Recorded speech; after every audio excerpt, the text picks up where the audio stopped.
Idul Adha yang dirahmati Allah. Agama kita, agama Islam, menetapkan untuk menyembelih kurban binatang berupa hewan ternak, yaitu diantaranya domba, kambing, kerbau, sapi atau unta. Yang dikurbankan adalah binatang.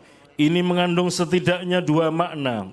Yang pertama, sifat-sifat kebinatangan yang terdapat dalam jiwa manusia harus dikurbankan dan disembelih.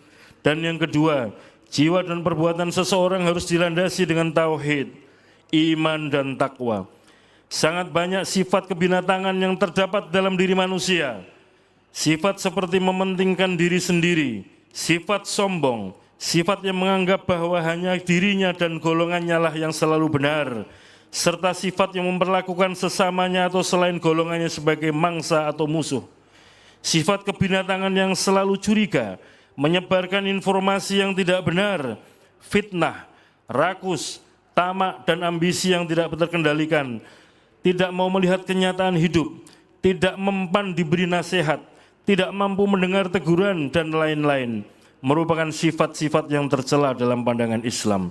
Sifat-sifat yang demikian, jika tetap dipelihara dan bercokol di dalam diri seseorang, akan membawa kepada ketidakstabilan dalam hidup, ketidakharmonisan dengan lingkungan, baik sebagai individu maupun sebagai anggota masyarakat.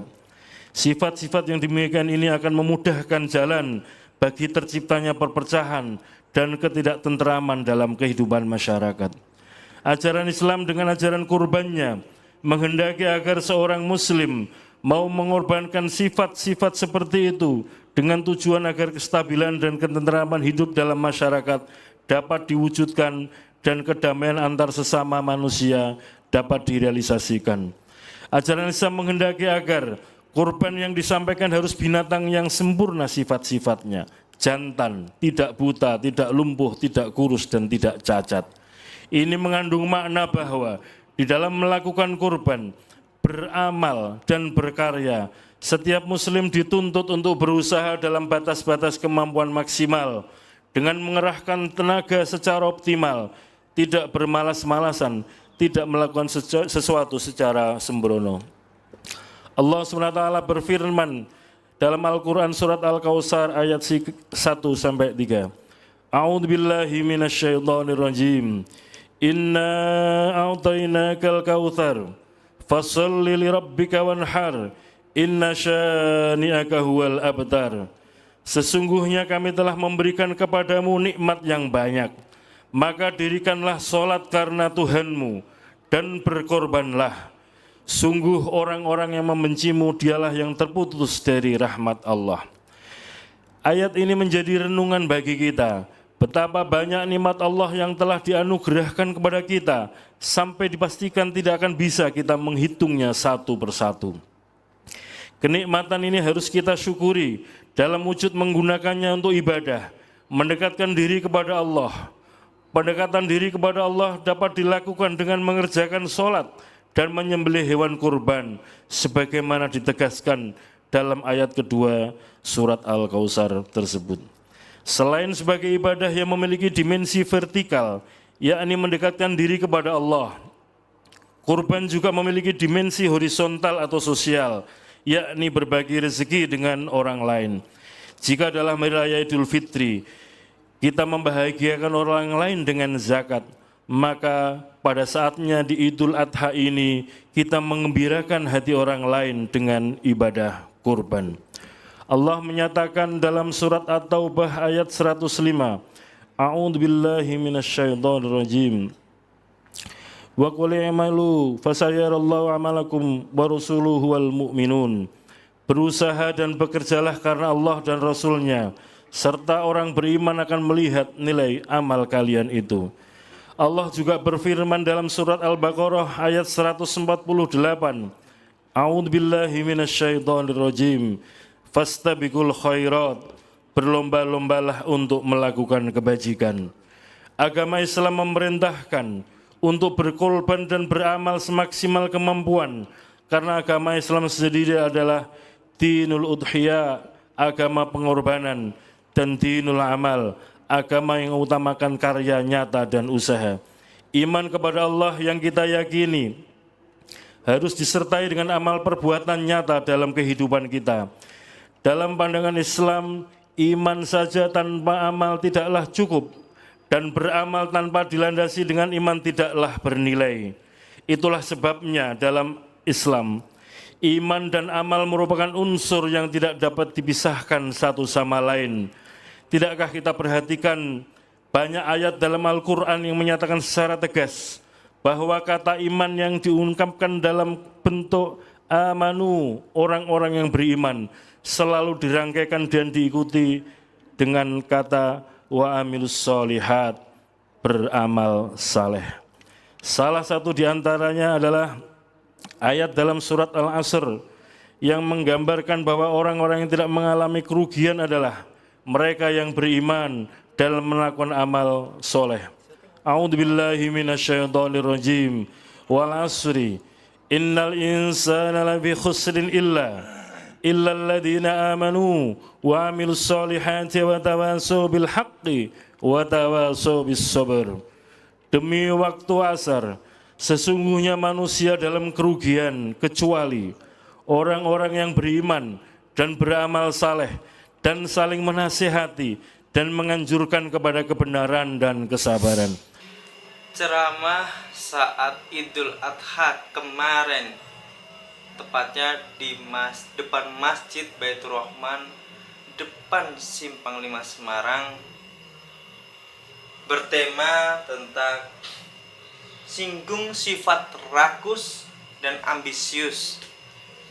Ketua KPU Hasyim Asy'ari menyebutkan jangan menyebar berita bohong. Terlihat jelas di situ ada Presiden Jokowi yang terlihat mukanya sangat cemas. Pasalnya janji-janji yang diberikan itu belum ditepati. Apakah itu yang disampaikan dari Hasyim Asy'ari menyinggung Presiden Jokowi? Maka yang terlebih penting adalah muhasabah diri. Redaksi yang disampaikan oleh Hasyim Asy'ari itu mengingatkan dirinya sendiri saat kemarin memutuskan Gibran Rakabuming Raka dan Prabowo. Apakah sudah bersih dari ambisius dan sifat rakus? Pasalnya banyak kasus saat Ketua KPU Hasyim Asy'ari itu menjabat menjadi Ketua KPU untuk mengatasi atau menjadi saksi ketiga capres-cawapres Anies Rashid Baswedan, Ganjar, serta Prabowo Subianto. Banyak sekali ketika kita mendengar jangan menyebar berita bohong. Salah satunya adalah mobil SMK yang dulu digadang-gadangkan oleh Presiden Jokowi juga tak kunjung terlihat pabriknya. 10 juta lapangan pekerjaan tidak direalisasikan.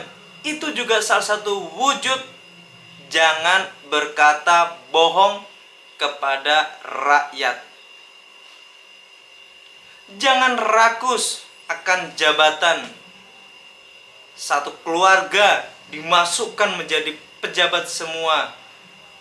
Wapres naik lagi ini menjadi calon wakil gubernur DKJ daerah khusus Jakarta. Tidak menutup kemungkinan ketika sang ayah masih menyisakan jabatan beberapa bulan, sang anak pasti masuk dengan mulus.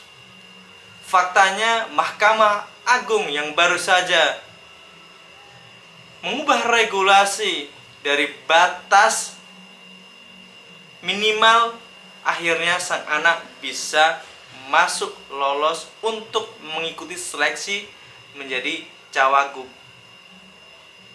Dulu sang anak mengatakan deso opo-opo sedikit minta bantuan wong tuwa, ternyata menjilat ludah sendiri.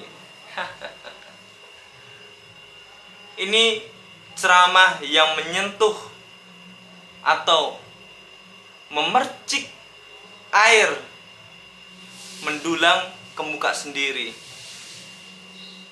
atau menjilat ludah yang sudah diludahkan ke bawah.